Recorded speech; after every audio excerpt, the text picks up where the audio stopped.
Welcome to the comprehensive DDD guide. In this 10-part series, I will explain everything you need to know to start off and become an excellent DDD player and unleash the power of capitalism with our corporate demons. Part 3. Playing around hand traps.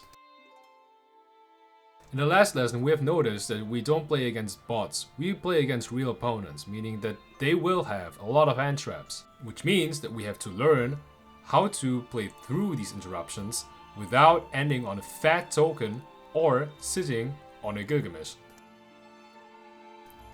Which is why I will show you how these 3 cards in the background will help you to play around these hand traps.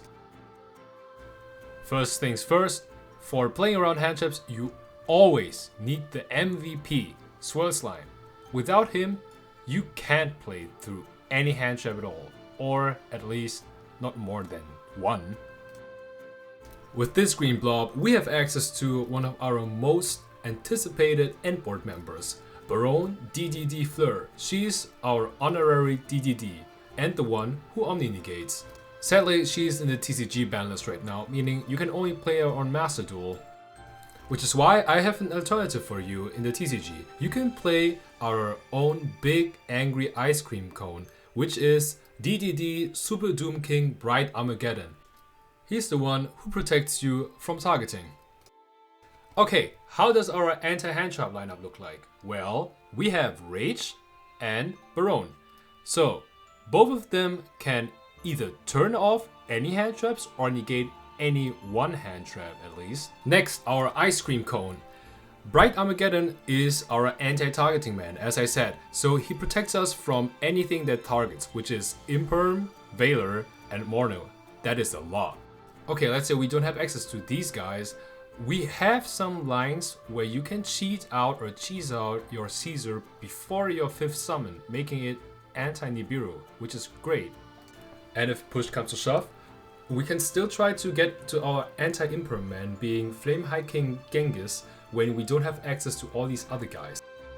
So with the inclusion of our new honorary DDD, we now have the perfect endboard for our deck, which contains Baronne de Fleur.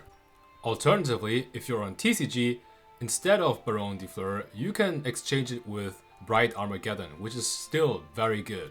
On to the checkpoints. Baronne's checkpoints are rather hard to achieve because she actually needs 3 cards to get. Usually, you want to have a level 6 body beforehand and a normal summon Author's Tuner on your field so that you can go into your Baronne before it locks you into Fiends or DDs. This is normally achieved by fusing Swirl and Gryphon from your hand and then specialing out the other DD so that Gryphon revives, and Gryphon will then fetch your Author so that you can normal summon it and go into your Baronne. Okay, before I go into the combos, here's a small reminder for the card placement again. You got it? Good. Moving on. Finally, let's go into the anti-hand trap combos. First things first, we're gonna activate Gate. Gate now fetches us Copper, preferably. You can use any DD you want, but Copper is the best. Now we're gonna use Swirl's effect to fuse from hand with Gryphon to Small Genghis. There we go. And now we banish Swirl from the grave to special Copper to the field so that it triggers Genghis Reborn to Gryphon, and we Foolish at the same time, and Necro Slime preferably.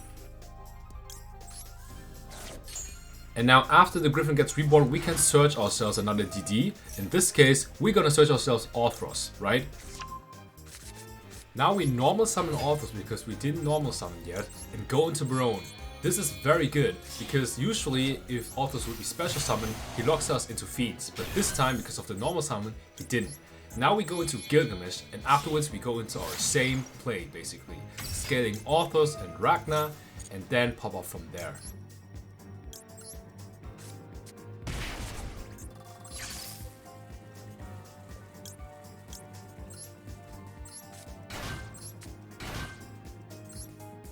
Now, after pan summoning, you can revive your small Genghis right away from your grave.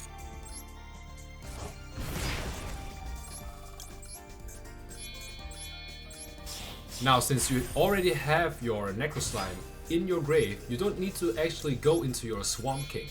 Meaning you can dump your Caesar and now you can fetch something different. You can fetch any construct you want. In this case, I fetched myself Pattern. Pattern is a soft block.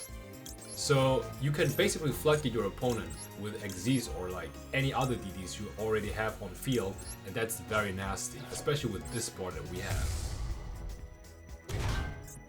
Now we go overlay into our Big Caesar, and after overlaying into our Big Caesar, we go into our Archnemesis, and then we set our Pattern License. With Pattern License on the board, our opponent can't even XZ summon more than once that turn and gets burned for 1000 too.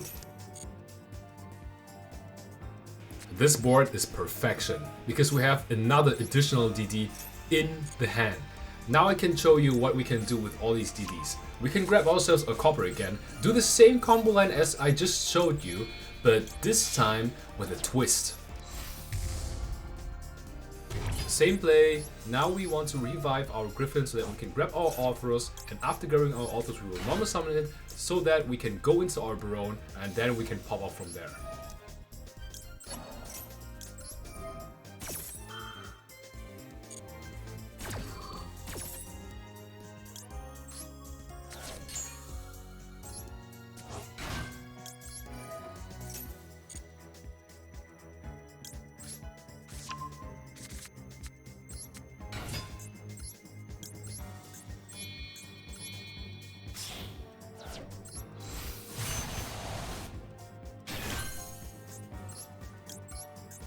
We link into our Gilgamesh, activate his effect to obviously scale Authors and Ragnar again. What else? And then we will combo through. Now we want to pen summon Authors and Gryphon out because now we actually want to synchro summon. So we activate Gryphon's second effect. Gryphon's second effect is to pitch one of our DDs to draw one. And additionally, we trigger Ragnar's effect to special our small Genghis again from the grave. Now look at that. We can draw one and then we can actually go into our Siegfried right away because we don't have to care about anything else. Because the Necro Slime is already there. We can fuse to our second small Genghis with that Necro Slime and the additional DD from our hand. And then we can overlay into our Big Caesar and afterwards we go into our Archnemesis. And look at that board.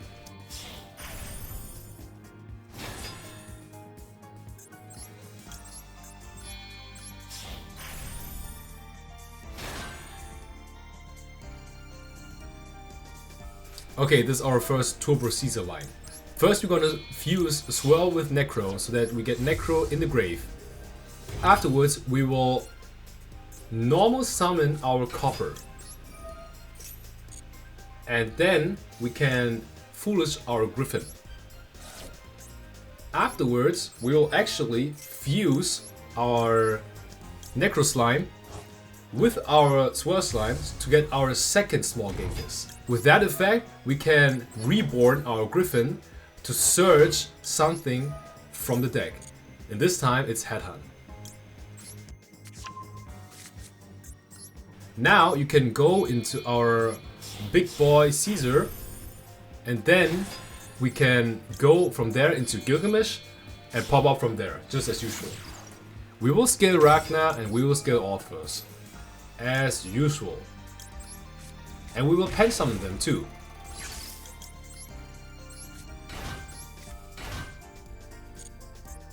Now we overlay into small Caesar.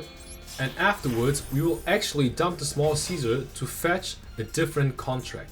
This time, we will fetch our one and only Pattern License again.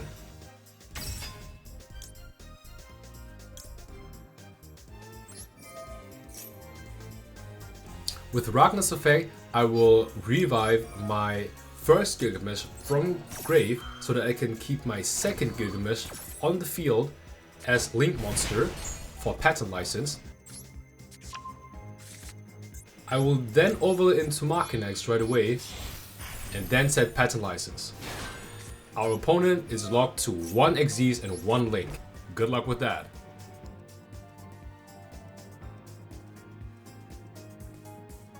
Okay, this one is actually our native DDD anti-handtrap line, and I will show you how it works. You will use Swirl to actually go into your big Genghis right away by using your Rage in hand. Then you're gonna normal summon your Kepler or anything else, and you can revive your Rage from the grave and cheat it out, basically. I will fetch a gate from Kepler, obviously, so that gate searches for, I don't know, a Gryphon, for example. That would be nice as well. But now you can do the following.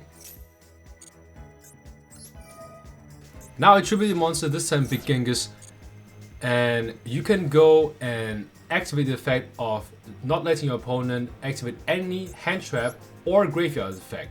Basically, his hand is dead now after 3 summons. Now you go and grab your Gryphon and go and do your usual plays, meaning that you actually special your Gryphon, go into your Gilgamesh, and now pop off from there.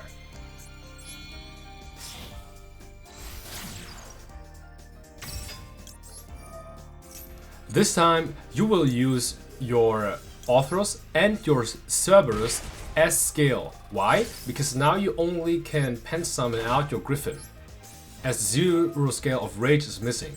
But still you can go with Cerb and go into your 4. And afterwards you can actually go into your Tell and do your usual plays basically.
The next Rage line. We usually go into our big Genghis again with our Rage. Now we normal summon Copper. We activate our big Genghis to revive our Rage and activate our Copper to Foolish. This time we're foolishing our Necro, of course. Then we will tribute one of our monsters, we will tribute our Copper, and with that we can activate the hand disabling effect. With the dead hand for your opponent, we can now fuse into our small Genghis right away. And then we can link off into our Gilgamesh. We use the revive of our small Genghis to revive our big Genghis from the graveyard and pop up from there. Now, you activate the effect of Gilgamesh to set Orthros and Cerb as the scale. Now you pen out Copper, and then you will level down your big Genghis to 4 and overlay them into a small Caesar.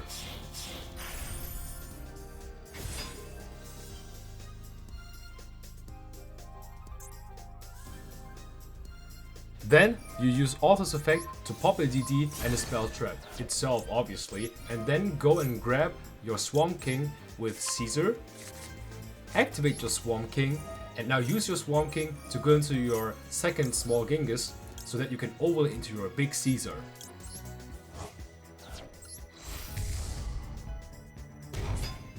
Now, clean up the play with your archnemesis and another set card, for example, or everything else that you had in hand, and finish it up.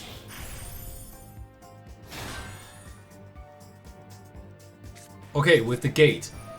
With the gate, we will grab ourselves a copper, obviously. From then onwards, we will use Swirl so that we can go into our big Genghis with our rage. Normal summon the copper so that it revives the rage, and at the same time, foolish your Necro slime.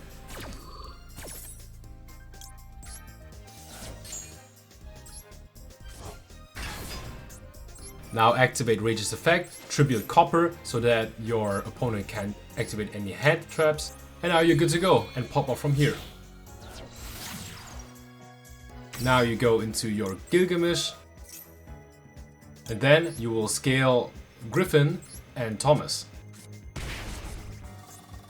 This is the same play as the one card combo with Gate.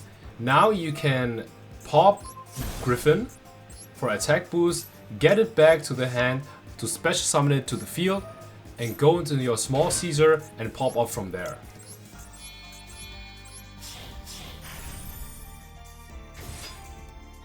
Now link it off into your second Gilgamesh so that you can get yourself the Swamp King, and then you can use the Necro Slime in the grave to go into your small Genghis, and this is the kicker now.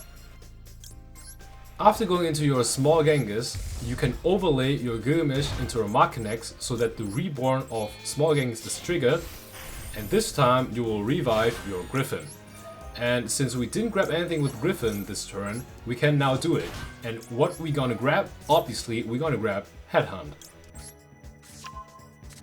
Now we activate our Swamp King from hand, and then we fuse off the body of Gryphon and another body from the grave to get our second small Genghis, and with that we can overlay into our big Caesar and set our Headhunt.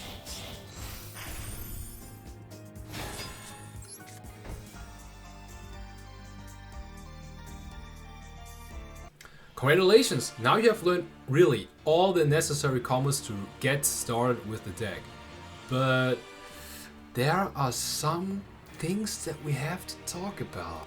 Maybe you've noticed, but we have a lot, I mean a lot of soft garnets in our deck. We're talking about more than 5 single cards.